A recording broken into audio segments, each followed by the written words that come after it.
नमस्कार। जय माता रानी की। देवउठनी एकादशी कार्तिक मास के शुक्ल पक्ष की एकादशी तिथि को कहते हैं।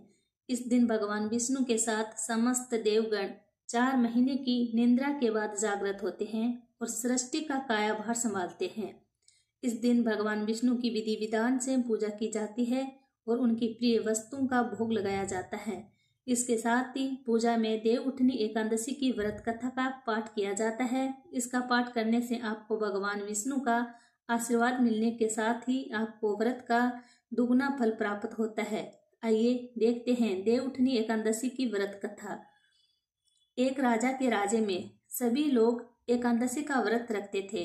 वहां की प्रजा, नौकर चाकरों से लेकर पशुओं तक को एकादशी के दिन अन्न नहीं दिया जाता था।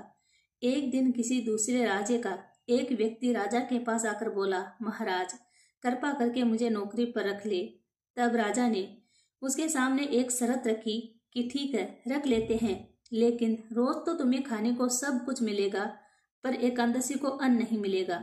उस व्यक्ति ने उस समय हाँ कर ली।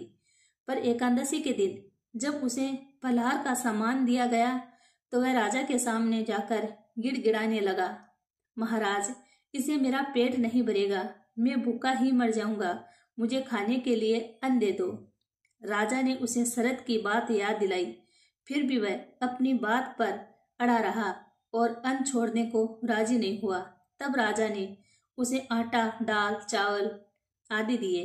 वह नित्य की तरह नदी पर पहुंचा और स्नान कर भोजन पकाने लगा। जब भोजन बन गया तो वह भगवान को बुलाने लगा, आओ भगवान, भोजन तैयार है।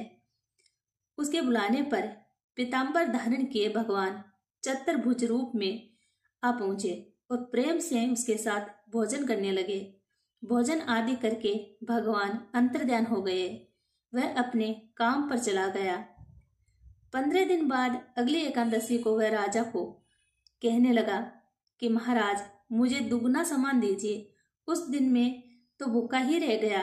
राजा ने कारण पूछा तो उसने बताया कि हमारे साथ भगवान भी खाते हैं, इसलिए हम दोनों के लिए यह सामान पूरा नहीं होता। यह सुनकर राजा को बड़ा आश्चर्य हुआ। वह बोला, मैं नहीं मान सकता कि भगवान तुम्हारे साथ खाते हैं। मैं तो इतना व्रत रखता हूँ, पूजा करता हूँ, पर भगवान ने मुझे कभी दर्शन नहीं दिए। राजा की बात सुनकर वह बोला, महाराज यदि विश्वास न हो तो साथ चलकर देख ले। राजा एक पेड़ के पीछे छिपकर बैठ गया। उस व्यक्ति ने हर रोज की तरह भोजन बनाया और भगवान को शाम तक पुकारता रहा, फिर भी भगवान न आए।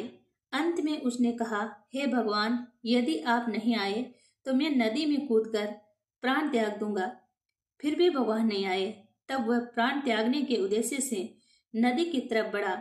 प्राण त्यागने का उसका दृढ़ इरादा जान शीघ्र ही भगवान ने प्रकट होकर उसे रोक लिया और साथ बैठकर भोजन करने लगे।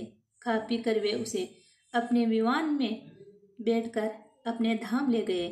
ये देख राजा ने सोचा कि व्रत उपवास से तब तक कोई फायदा नहीं होता जब तक मन शुद्ध न हो। इसे राजा को ज्ञान मिला। वह भी मन से व्रत उपवास करने लगा और अंत में स्वर्ग को प्राप्त हुआ।